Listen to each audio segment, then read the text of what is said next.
Okay, guys, this is Hurricane Ida, and this is when the worst of it was coming on shore.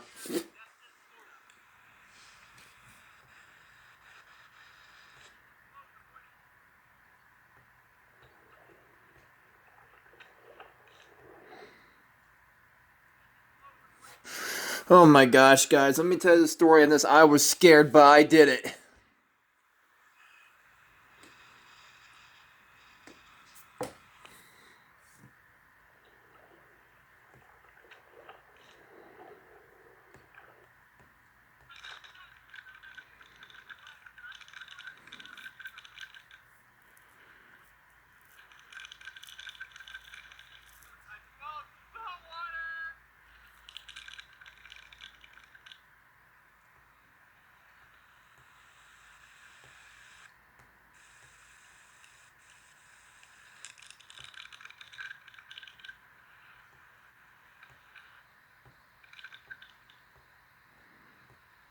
Trying to edit this the best I can for you guys.